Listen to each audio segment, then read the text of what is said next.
Love is in the air. Heaven Sent Flowers has the perfect gift for your special someone, whether it be something sweet, something cuddly, or one of their beautiful flower arrangements. Heaven Sent Flowers has it all. Heaven Sent Flowers delivers to Ashland and to Shady Cove and all places in between.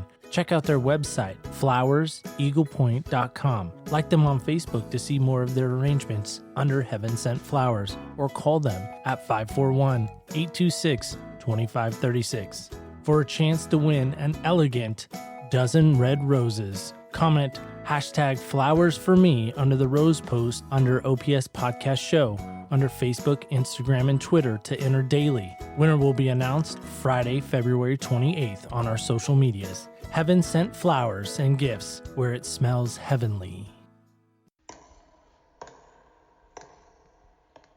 Perspectives change with broken strings and worn out souls. Years ago and some with wings. Some are old, some undersold. To grow we need to rely on and try on some other people's shoes. Some other people's shoes. Welcome in to Other People's Shoes. Of course, you know I'm your host, Neil Matthews. It is so great and so amazing that I can look out and I can see beauty around me. Hopefully you're finding the beauty today. It is February. It's the month of love after all. So, maybe go out and love somebody. Maybe give them a Valentine. Is that still a thing we do? Like give each other Valentines? So hopefully our show will be your Valentine this Valentine season. Don't forget about our promotion that we're doing right now. I want to invite you out to that. Social medias, all three of them, Facebook, Instagram, and Twitter.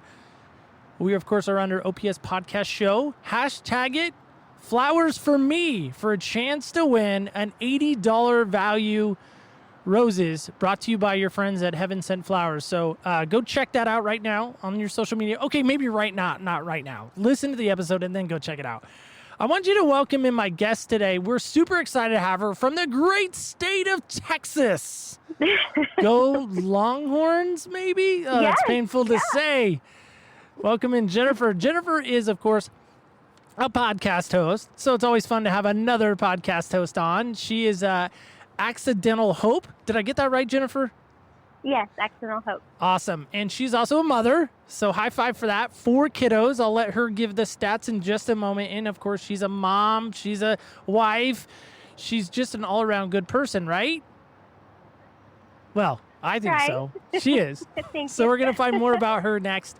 But Jennifer, thank you for coming on. We're so excited to have you. I feel like if any guest I've had previous that I didn't know beforehand, which we've never met, this is what's so great about podcasting. We've never met in person, but we have traded countless messages, and you're just a joy, and I cannot wait to hear what you have to say today. So thanks for coming on. Thank you, Neil. Thank you so much for having me. And yeah, I think this has been the most exchange I've ever had in kind of like just getting to know one another, which is really great, especially with the sensitivity of our discussion today. So I think it was good. And so I'm excited. Thank you so much. Yeah, we're excited to have you. So Jennifer, we got, of course, the most important question that you're ever going to answer probably in your whole entire life. Okay, maybe not the most important, but we think it ranks up there pretty high. Jennifer, what size shoes do you wear? They're little. I wear a size 6.5. 6.5. Now, is that in men's, women's, kids? You say they're little, so. Women. Okay, just checking. Size 6.5. Okay. Small feet. All right. And what kind of shoes are we wearing? Well, today I'm actually a little fancy because I'm going out later. Boots. I have like a little booty on right now. Okay, that is awesome. Do you have a preferred shoe, or are those boots what we're wearing? Most of the time, because I work from home, my shoe is a slipper. You will never catch me just barefoot. I always have to have my slippers on. It doesn't matter if it's 104 degrees in Texas. I usually walk around in slippers. All right. Well, I like slippers. I'm not. Or flip-flops. This is what's I hate flip flops. This is what's so weird. Being a shoe guy myself, and there's lots of them. I'm not a foot guy. Like I see bare feet and I like cringe. I'm like even my own. I'm like ugh. But I'm rocking my Jordan 4s today, so I'm pretty excited about that. Garrett's shaking his head Nice. already because he's like, really? You're yeah. Garrett, I wore the My Jordans husband- specifically today for this show, by the way. Okay, my husband would appreciate those. There you Jordans. go. See? He All would right. totally. All right. So I have expensive taste, but so Jennifer, thanks for coming on. As we already said, we're gonna just jump in. I'm a cannonball kind of guy. I don't wade in the water. So I don't know if you've heard on past episodes. We just kind of jump in. We just get going. So, Okay. so Jennifer, take us back if you can, and you're willing. Take us back to October 4th, 2016, and why is that date so powerful and impacting to you? Well, turned out to be it was at first a normal day, a day like taught classes because I'm a teacher. It was a very normal day until it wasn't normal at all. So it's the day that changed everything. It changed my whole life and several people's lives. It's a painful day. I had a car accident, like I said, after a day of teaching and running errands with my kids. My daughters were in the car with me, and life kind of changed, plans changed, and I went to go pick up my daughter, and everything felt normal, and then it wasn't. I was sitting at a stop sign hearing about my daughter's volleyball game. She was 12 at the time, and she was just telling me about her day, and I pulled out feeling like it was a safe turn.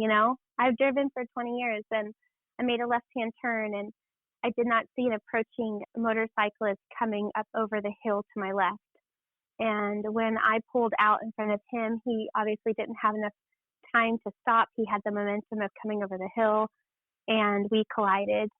And he eventually succumbed to his injuries from that accident.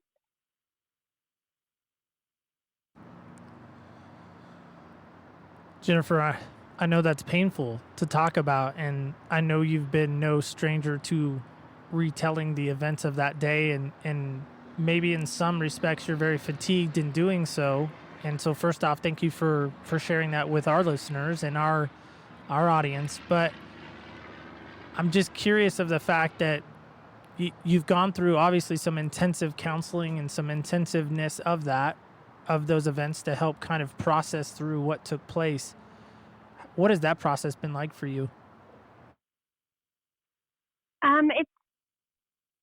It's an everyday battle. I'll just tell you. The event that we're talking about in the physical world was 3 years and 4 months, or maybe at 5 months now, away from us, right? 2 years and 5 months physically on a calendar. But emotionally, for me, it's still yesterday. Thankfully, I'm not stuck. I think a lot of times, but every single day I have a choice to not be stuck. And because of the kindness of other people who have gone before me, they kind of shared that it's like that for them too. That this trauma is something that if I allow it, I could be overwhelmed into that day immediately. If I allowed it, I could be stuck there. Sometimes I don't have an option, and I have flashbacks, like those are real events, just like you would see in a movie. Those kind of sneak up on you. They're, far and few, is that the word, the phrase, far and few between? Is that the right word? I don't know if that's right. Yeah, they're getting farther apart. I think you're right. They come fewer and far between. Yeah, you're good. Yeah. So, okay. If that makes sense. So the process has been life changing. because it's something I choose every day. I choose to lay down the events of that day at God's feet. I choose to pick up the forgiveness and the grace and walk in freedom, free of shame and guilt every day. But that's a process that I have to do daily, if that makes sense. I think it does. And first off, to be clear, I want to just make sure so people, there's no gray or there's no speculation. And I'll help Jennifer out here because I do know a little bit more of her story. What she's referring to is the man, because of the result of what happened, her striking him, he did lose his life because of that, because of those events. And so obviously this is a very sensitive topic for her. There's some things we're not going to discuss. I just want to put that out at the onset. We're not going to talk about, the legal ramifications that came with that. That's not what we're here to do. We're not going to give the gentleman's name. That's, again, not what we're here to do. We're here to remind people that we have to be more cognizant and more aware of, and I think, Jennifer, you would even speak to this too, and maybe you can now, is how has that event caused your driving going forward? Well, one, it's a miracle that I still drive. A lot of people like myself, and we call ourselves Caddies. The media calls us accidental killers. It's something that's very painful, that term, but if you look it up on the internet or if you see something happen with a celebrity, the media calls us accidental killers. But we chose the term to have kind of like a power in that. The term is called a Cadi, and it's CADI, and it stands for causing accidental death or injury. And we're actually working as a group of us, working to get that recognized in like with psychology, like in the psychiatric department of mental illness and mental health, having a term. So going forward, every time I drive, I'm triggered. Every single time I drive, I'm triggered by my PTSD. I have to walk in courage every time I get in a car now. So it's not, and I'm not making this over dramatic. 100% of us as caddies that I've heard from, and I've now heard from over 100, and I've read a study about 200 people, a clinical study that was done, and many of us choose never to drive again because of the fear. What if this happened again? Especially in places like, I don't really understand why the accident happened. I don't understand why I didn't see him. I don't understand the timing, how, we talked about it with the troopers who were doing the investigation, and we thought, if we tried to reenact this scene 100 times, we may only come back with the same scenario one time. I mean, it was just this weird timing, and I don't want to say perfect timing, but it was like this, all these events had to come together, happening in my life, all the different moments that had to fall into place, all the moments in time that had to fall into place, and then they collided at this exact precise moment, because 30 seconds faster, me going into the lane, 30 seconds slower, and this collision may have never happened. So because we don't have a why, you suddenly don't have trust in your ability. And I had a 20-year clean record. I mean, I got a ticket when I was like 16, and I got like a speeding ticket when I was 28, and I was 36 when the accident happened. And never had an accident before. I didn't have any gross negligence or, any of the normal things. But so driving for me is, I'm an advocate. I spend a lot of my time speaking to young people or anyone who will listen about the dangers that people take for granted every day, the social norms that people feel like, oh, well, it's okay because I'm a safe driver.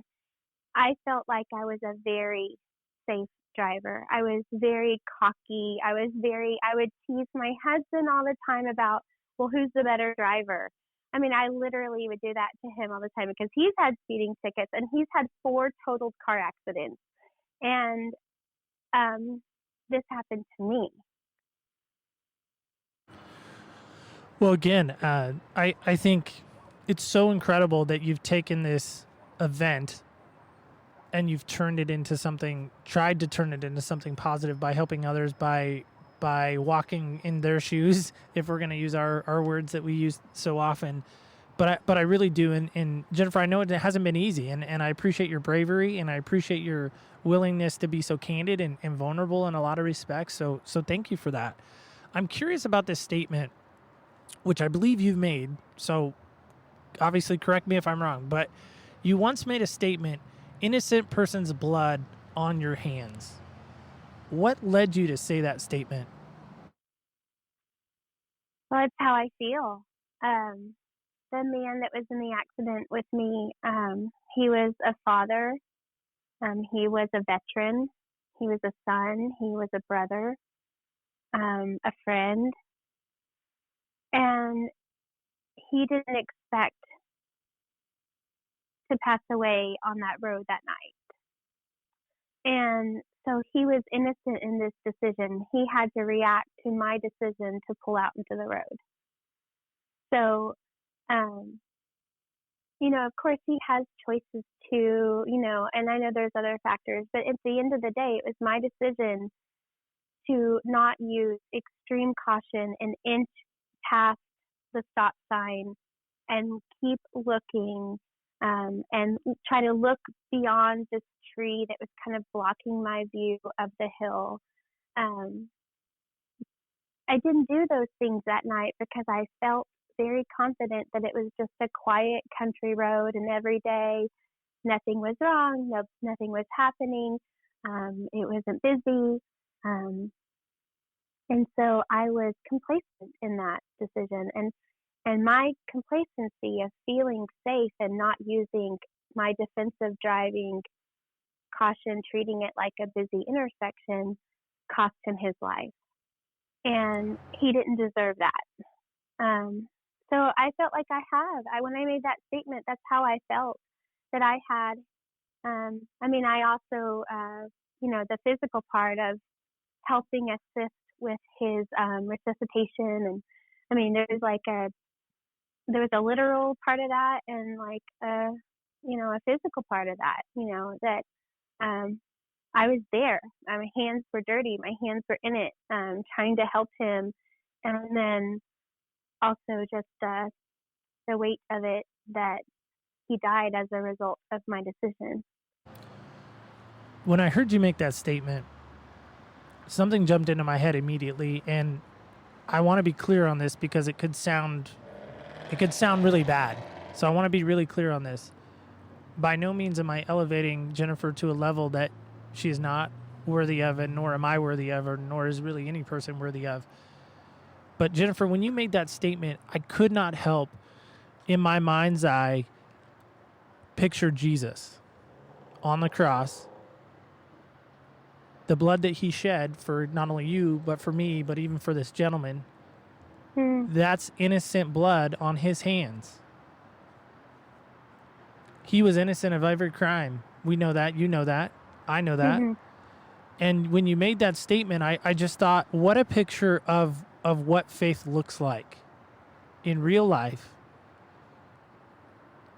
And you've carried this punishment, this pain, this decision for so long. And to me, I just thought, what a bad thing, and I'm not excusing your actions or saying you were justified or anything like that. But I'm just trying to say that I think, and I believe I can say this with confidence, we serve a mighty God, and I don't think he'd want you to carry that any longer. And I know you're working on that. And so I just want to make that statement. I did picture Jesus in that moment. Not that you're Christ or anything like that, but right.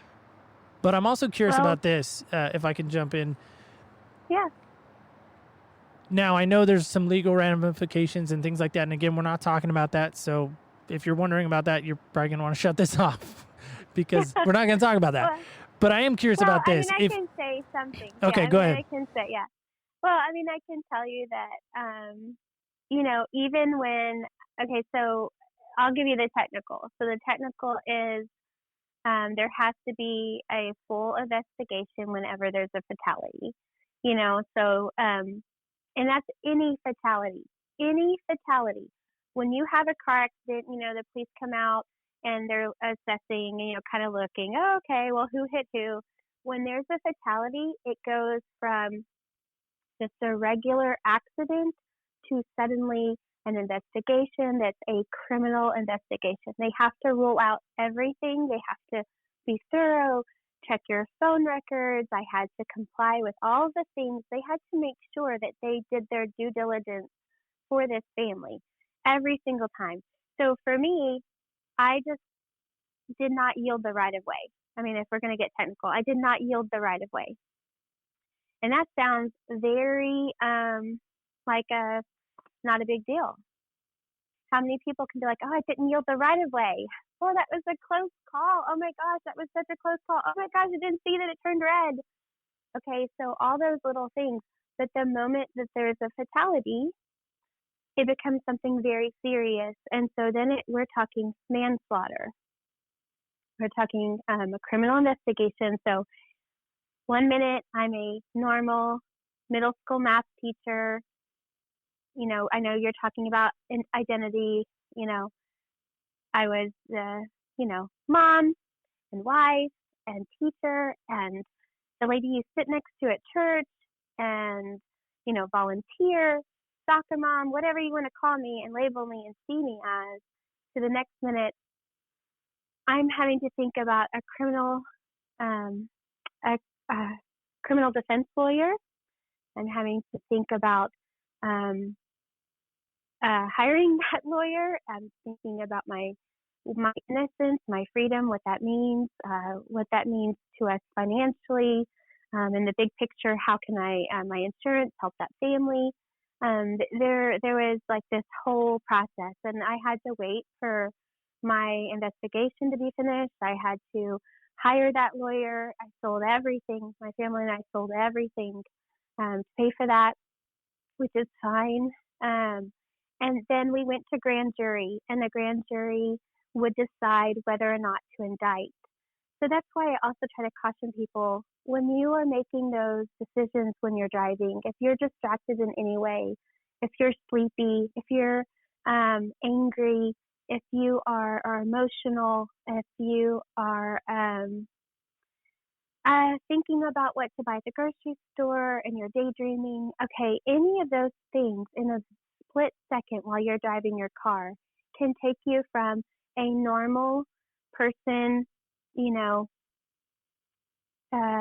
to someone who could possibly be indicted for manslaughter in a split second. And it's not only just the weight of the criminal thing, regardless of what grand jury said, eventually went to that grand jury and the grand jury no-billed me. So they looked at the case, they looked at my past record, they listened to the troopers who investigated. I don't even know all of the different facts that was presented that day. And then they decided that there was no gross negligence, and it's called a no bill. And so it did not go to trial, and I was not indicted. That didn't change anything.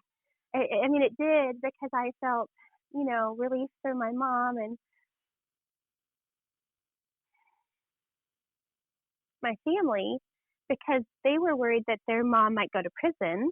Of course, so there is a relief in some degree, but you're still dealing with the shame, the guilt, and other things, and eventually a civil portion. So there's a lot that happens within this thing. But I mean, I don't want to go into any details, but I Right. just And, feel like, yeah. And first off, thank you. Thank you for, you know, again, clearing that up for us and Yeah. really painting a proper picture of what took place. And, Mm-hmm. you know, I know this, again, it's been quite the journey to even get to this point where we're talking today. So Right. incredible. And every state is different. Yeah. Every Again, single I would state is imagine different. every Yeah. state's different. Every, you know, county's different. Everything's different, Right. especially when you're talking about different states and whatnot.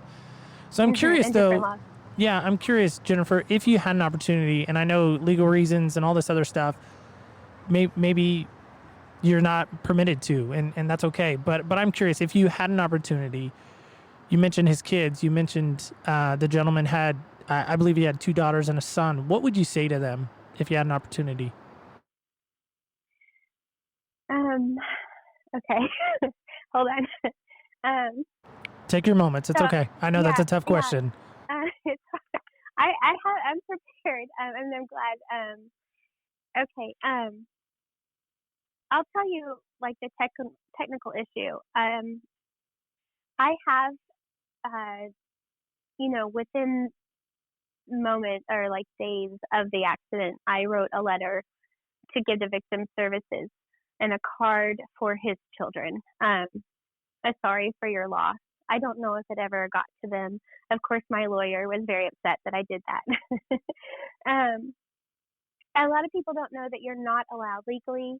We are not. We are told by the troopers. We are told by, and this is everybody that I've ever heard from Canada to Puerto Rico. I mean, we've been told the police will tell you do not contact the family.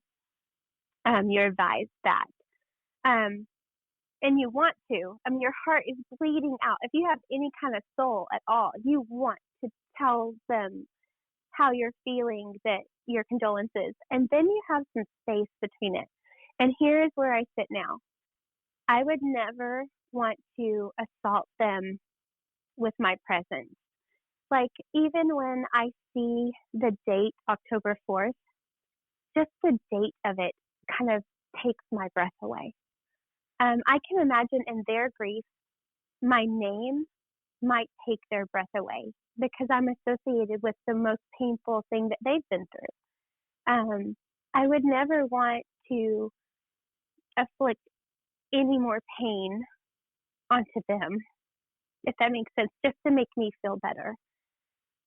But if they ever want to know the quiet moments that I had with their dad, or before the ambulance came, or if they want to know me, if they, you know, want to know me or know anything, I've told the lawyers that this is an open door. Um, but I will never try to go after that because I would never want to invade their world again, if that makes sense. But if I had something to tell them, and I kind of tried to gather my thoughts. So I didn't really write anything down, but I did write this down because I thought I'd probably become a mess. So this is what I wrote. I wish I could give you a reason why it happened, but I don't have anything, and I wish I could give you comfort or ease for every birthday, every graduation, every holiday, or every event where your dad is missed. Or even just those times when you need your dad but can't talk to him. And I would say sorry 1,000 times, but the word isn't big enough. And there isn't a word that I know that could cover what happened that day. So none of this is really about me. It's all about your dad and everyone learning to find strength and find a new normal. And I think I would tell them that I hope that they have found peace. Um, I hope that they don't blame God. I hope that they take the most painful day of their life and make it purposeful. And if it gives them any kind of peace at all, as I've tried to grieve their dad in that situation, I believe in my whole heart that he's in heaven.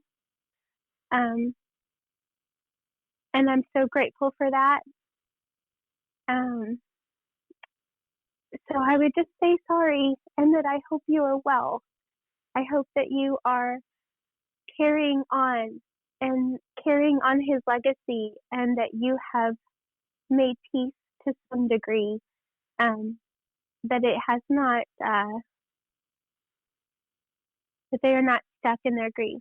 I think that's what I would say. I would just say, I wish you well, and if there was something that I could do to fix it, I would. But there's nothing that we can do this side of heaven to fix it. all that we can do is take this pain and make it purposeful. And so I hope that they are doing that. So that's what I would say to them. I probably wouldn't. I'd probably just cry and become a puddle of mush on the ground. I'd be a complete mess. But I do. I think of them and I pray for them. Yeah. And yeah. That was beautiful, by the way. No, thanks. Okay. It was. No, I mean that. Breathe. I'll help you out. I'll give you a minute Okay. to kind of regroup from that. That was tough. So as a disclaimer or a caveat to that, due to the nature of what we were going to be talking about today, we normally, it's not our practice because I'm that way. I want raw, real, and not that Jennifer's not being raw and real, but because of that, I wanted her to be aware of what we were going to ask. And I think that's important that we share that with you because of what we're talking about. Again, I did not want her to come on and be caught off guard. Yeah, we love people too much and we care about them too much to blindside people. So we don't normally do that. So if you're coming on and you want to be a guest, be aware you're not always going to get the questions ahead of time. But Right.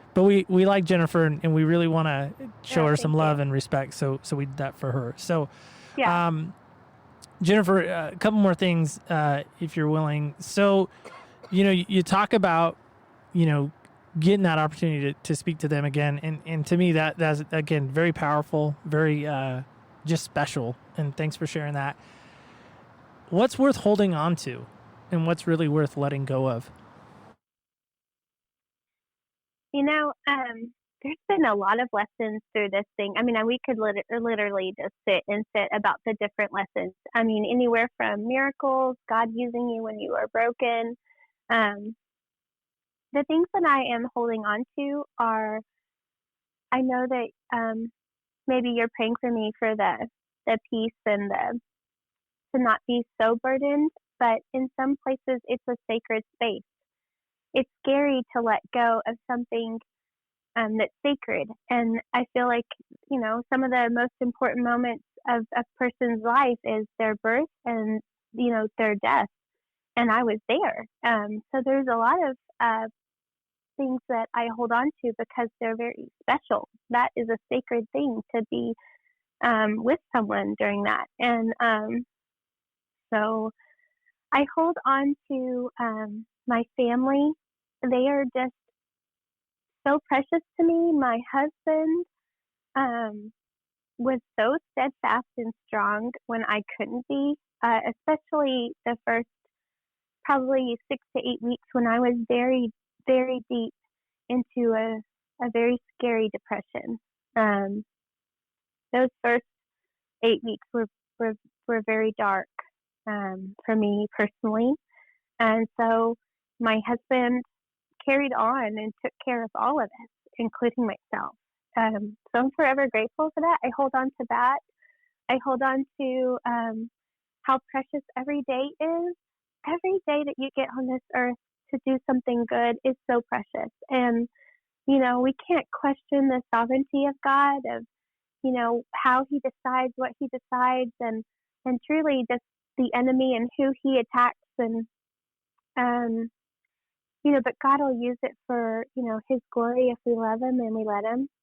So I hold on to the lessons learned in that. I hold on to the fact that our church family, we had a small group who rallied around us. My pastor is the one who came and picked me up from the scene and drove my car for me.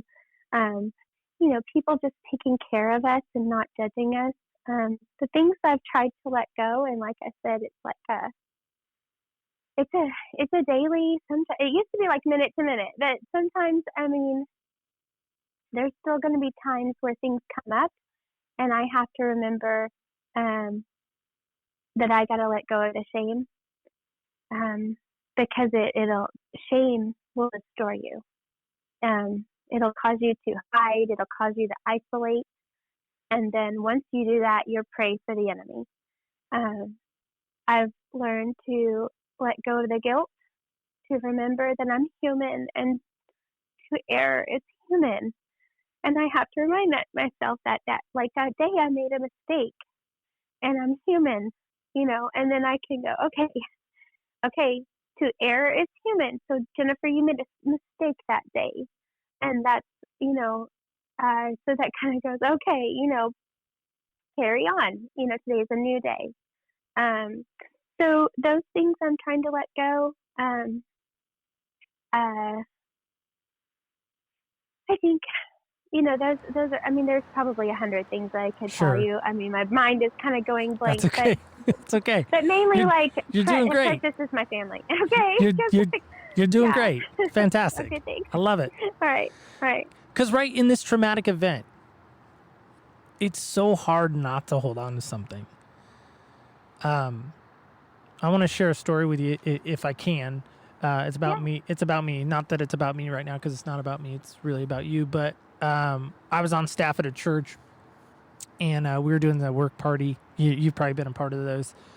And we had an older gentleman, and he was leaving the church. And older guy, he looked pretty sickish, if you will. Like, didn't look Mhm. right. And his name's Sam. And I said, Sam, I said, you good? I can drive you home, and I can run back to the church, because he didn't live that far from the church. Back in those days, I was a little faster than I am now, but he declined my offer. And I Mhm. remember it was pouring down rain, and I took a lunch break, if you will, and I ran down to Taco Bell. Not a good choice for food, but it's cheap, and it was near the church. So I jump in my car and I start driving down to Taco Bell. And as I'm driving by, I see that there's a cars kind of in a group of people gathered outside of this car, and it looks like a car's gone off the road. And in Mhm. that, I pulled up to the car, or pulled up to the line of cars, and I ran down to where the truck was that was off in the ditch. And sure enough, it was Sam, and he apparently had Mhm. had a heart attack, and people were trying to debate whether to pull him out of his truck or not. And I told him, don't touch him, don't move him. There could be other injuries. And another gentleman, actually, we kind of talked, and he looked okay, to move. And so we ended up moving him, and we have him laying down on the concrete. And at this point now, the paramedics are there, and they're doing their CPR methods and everything like that. But I'm holding his head as the Mhm. paramedics are doing CPR, and I remember him opening his eyes, and then, of course, him closing his eyes, and that was it. And Mhm. that was my first and only moment that I've been with somebody on a roadside where they ended up, losing their life. And to me, when I heard your story, it did took me in my own Right back. moment to that Yep. moment Right back. with Sam, Mhm. correct? And I just thought, I wasn't, and I'm again not playing the blame game, but I wasn't even the cause of that. Right. And it still took me back to that moment. I thought how painful she has walked through, and for her to even have a smile, which you should be allowed to smile. You should be able to have Mhm. joy in your life. I know at times you've struggled with that, and I hope, my prayer is for you that that will not define you. Mhm. That will not define you any longer. And so with Mhm. that, how would you define yourself right now? And how has this affected your faith? So two-part question. Okay. Well, I mean, when you've had something so powerful, and it may be evolving. When you asking me this question now at 3 years, it may be different 10, 20, 30 years from now. But the people that I've met who've gone, like I said, gone before me, 40 years, their accident, it's still very much still very real. I I feel like I define myself as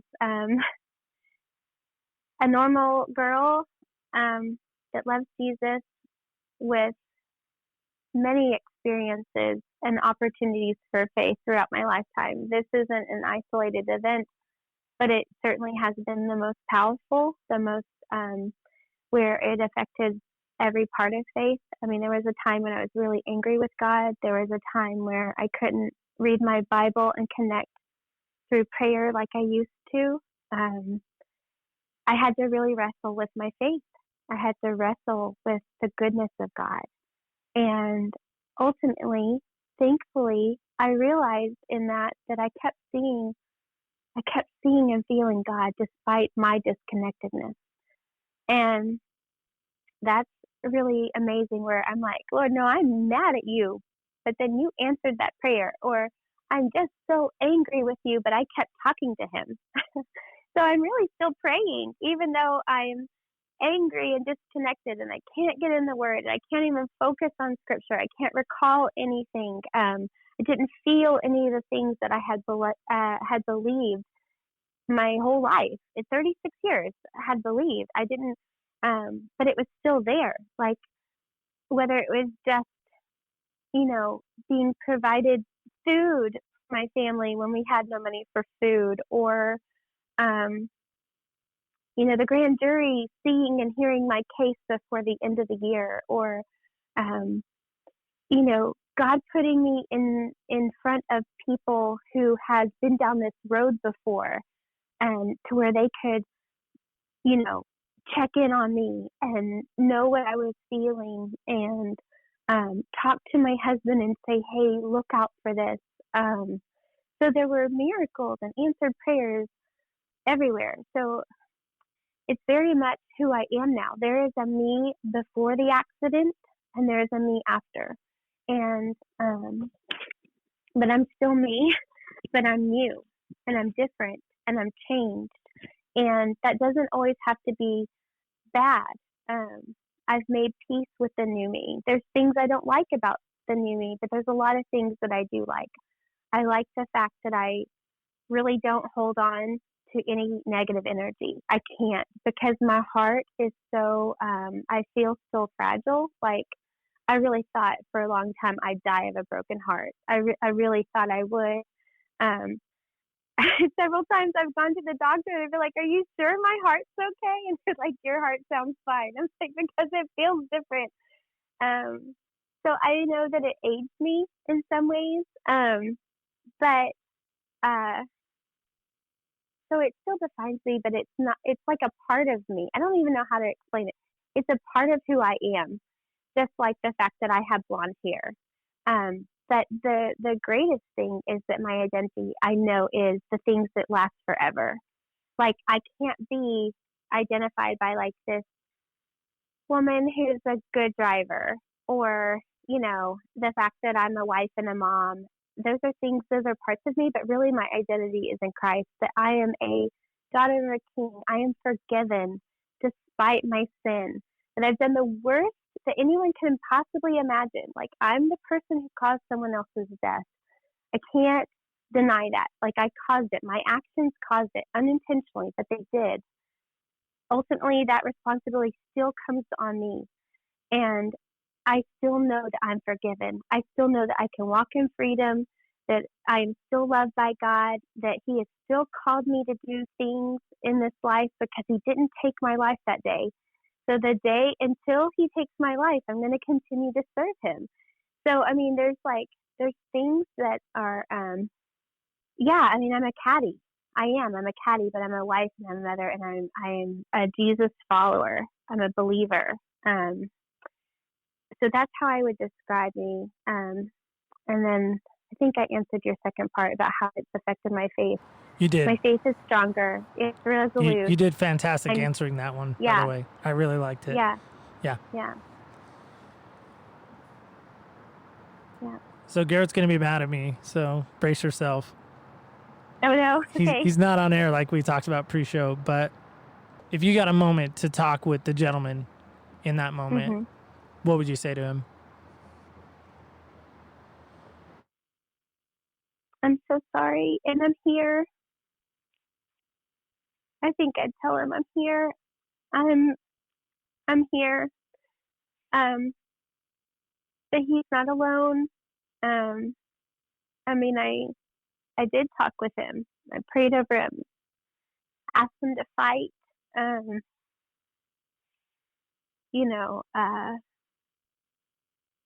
I would, and I've talked to him hundreds, maybe even thousands of times since. So one of the things that's surprising about this type of grief is I did not know this man, but every time I would try to talk to somebody, they'd say, Jennifer, did you know him? Because I would describe him as someone that was so very close to my heart. And then I'd feel weird. like, did I do something wrong? And I'd say, no, I didn't know him. So I started to shy away from telling people anything, because I grieved him like I would grieve someone extremely close to me. I want to say extremely close, like a spouse or a child. I grieved him. I would hallucinate. I would be trying to function like a normal person and suddenly having a conversation with this man I never knew. Um, so I had lots of conversations with him. Um, this is all a part of the PTSD. I know that now. Um, but I know that the conversation, it would be anything from like, you know, that is a beautiful sunset. Is it even more beautiful from heaven? Um, One day I was in church and the family had gone. It was probably about 9-10 weeks after the accident, and I'm in church and I'm trying to worship. I'm like, okay, you're gonna worship. You're gonna just be normal. You're just gonna be normal like you used to be. And I'm standing there and everybody in the congregation singing, my husband singing next to me, and in my head I'm like, okay, just be normal. Just be like you used to be. Just sing and be normal. You know this song, lift your hands, be normal. And I try to sing and and there it would come again. I would immediately, instead of singing the words, I'd suddenly be saying, sorry, I'm so sorry. And I'm suddenly talking to him. When I was trying to worship, and it got into, every part of life. It would invade every part of life. You couldn't change the thinking, you couldn't focus. And suddenly, I felt God's voice. Like I felt his voice, and I hadn't really heard him and felt him in a long time. And God was like, why do you keep talking to him? He's right here with me, and he is in heaven with me. And I had this sudden warm feeling over me. And it's like I felt him smile. And I was like, oh yeah, like he's in the best place ever. Like he's not in pain. He doesn't need your apologies anymore. If anything, you should be praying for his children, praying for the people who are here mourning. But him, he's in heaven with me. He doesn't need your sorrow for him, because once you enter into God's kingdom, there is no pain. There is no regret. There is no bitterness. There is no unforgiveness. He is there. And God was like, I felt this conviction. I'm weeping.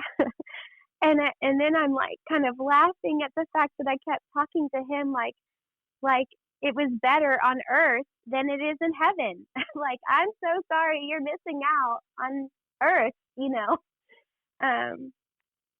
And God convicted me and said, it's his children that are mourning him. He is not in mourning. He is rejoicing.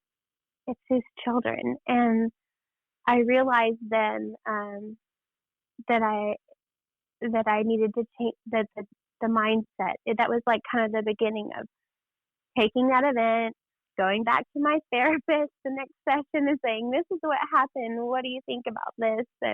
And walking through that vision and that feeling of realization.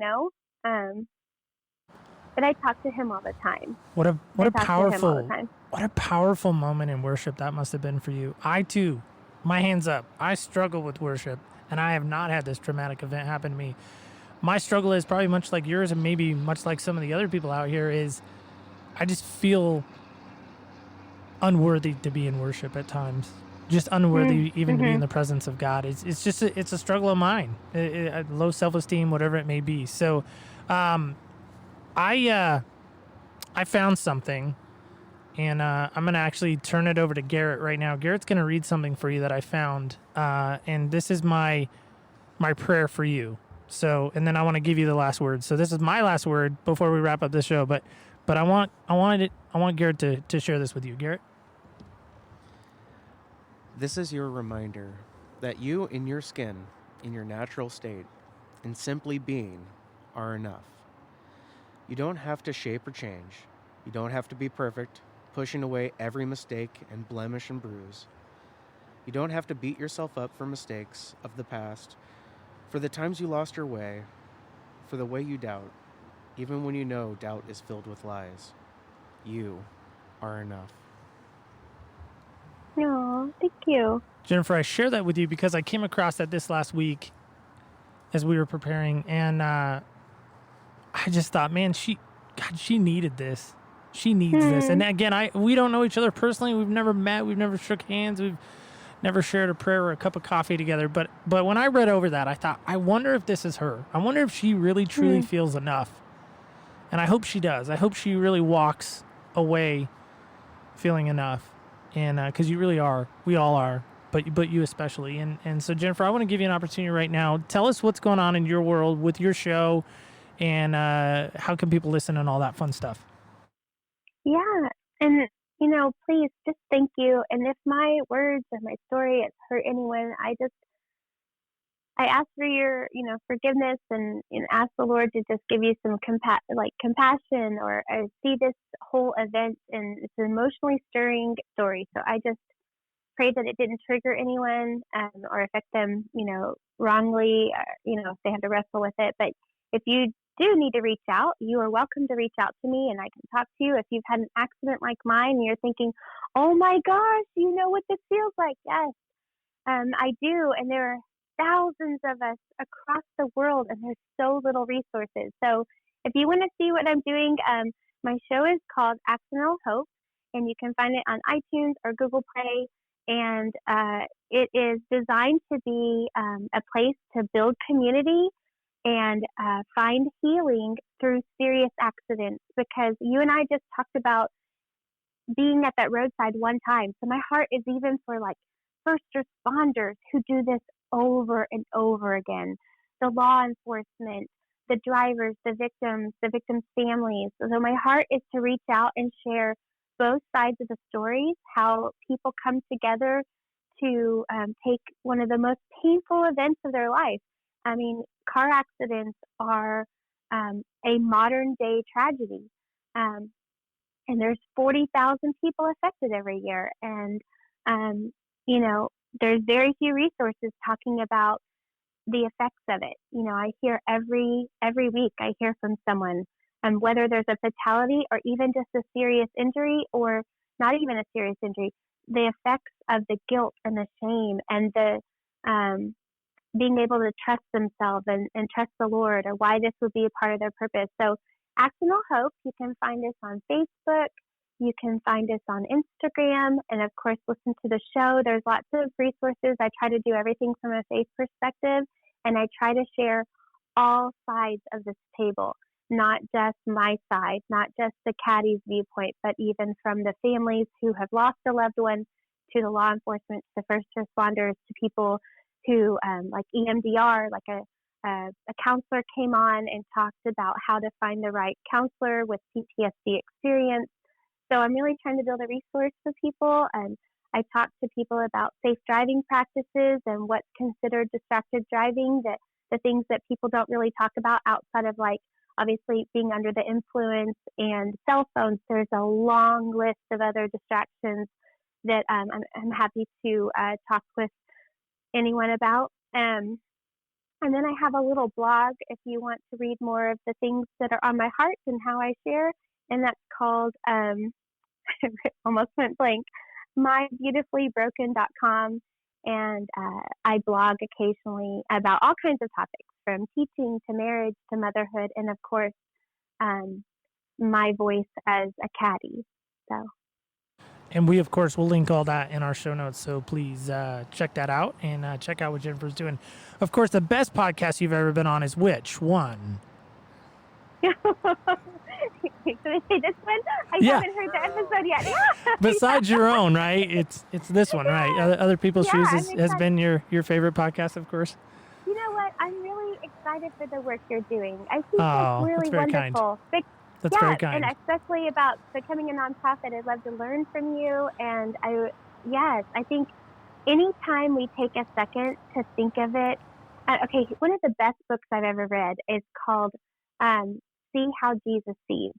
And it's like, imagine if we could look at the people around us in our day-to-day lives and see them as Jesus sees them. And that's kind of what you're doing. You are helping people when you expose different listeners to these different stories. You are helping their worldview to see people as Jesus sees them. And that's great work. So yeah, I'm really happy for you guys and the work that you're doing. It's all Garrett. I just am riding his coattails. That's really all that it is. Not at all. So Jennifer, thanks so much for coming on. We of course appreciate it. We of course will link all your stuff down below, as I already said. But guys, Jennifer, thank you for your candor. Thank you your family on our behalf for giving us some moments today. Great state of Texas, 2 hours ahead of us. So we had to get up not extra early today, but anyway, we're making it work today. So, Jennifer, any closing thoughts? Anything else we can put in before we go? No, but if you ever see an accident or hear one like this, stop and pray for everyone involved. Really, I mean, that's all I could say. Or don't be like me, right? Don't be like me. Please, if anything that I said today, especially about the defensive driving, if any tug in your heart, if there's any tug in your heart at all about maybe things that you do day to day that maybe you take for granted, today's the day. You heard this message for a reason. God wants you to change. He wants to stop senseless accidents. There's things we can't control that are out of our control. But guys, we can all come together and make these decisions so that the numbers go down. And, because the enemy is looking for opportunities to steal, kill, and destroy. So that's the closing thoughts, and I'll be quiet. So thank you, too, for having me. You're all good. Thank you again, Jennifer. Guys, what a powerful episode that was. I hope you will heed Jennifer's counsel. I really do. Powerful episode. Guys, don't be that person. You know what I mean? Don't be that person. Don't be that distracted driver. I'm guilty of that as well. I got to work on that. Hopefully we all do as well. Just remember, after all, when you walk in other people's shoes, you really do get a different perspective on life. On behalf of Garrett and myself, I want to say thank you so much for listening, and stay tuned till next week. Thank you so much for joining us on Other People's Shoes. Of course, I'm your host, Neil Matthews. Today's episode was so powerful, so raw and real, and Jennifer gave us so much perspective. Cannot even imagine what she walks through every day, knowing the fact that her actions caused the death of another person. Just mind-boggling to me, and our thoughts are with her, and of course, we value what she gave us today. I want to invite you back next week. Stay tuned for that. Here's a clip of what you'll get to experience. That might mean taking a personality test, not thinking it's sinful to do that, and figuring out, oh, look, my environment is not honoring how God wired me. Oh, look, my habits are not honoring how God wired me. I'm going to be a thinking Christian and change that. And so I think I know too many Christians out there who I have been in personal and professional circles that forget that, and they believe that certain tactics like personality tests or self-help books, that these are sinful, and putting the focus on ourselves and taking the focus off of God and taking the power away from God, instead of realizing God made you to be a thinking Christian. Use your brain and honor how God wired you. And I'm obviously getting way too passionate about this question. That's right. Stay tuned next week. We sit down with an author. She, of course, her latest project is I Am My Own Sanctuary. You're going to hear more about that next week. And it's just going to be fun. Really fun episode. I want to, of course, call your attention to a couple of things before we get on out of here. And that is this, of course, past, present, and future episodes can be found at opspodcast.com. That's where past and present episodes are. Of course, like us, tweet us, follow us on our social medias at OPS Podcast Show. And of course, if you have questions, comments, or anything to get a hold of us, that can be done at 203-548-7463. That, of course, you can call or text that line and do so. And remember, as we walk in other people's shoes, we really do get a different perspective on life. I think we got a good taste of that today, but remember that always. And until then, on behalf of Garrett and myself, have a great week, and we will see you right back here next week as we try on other people's shoes.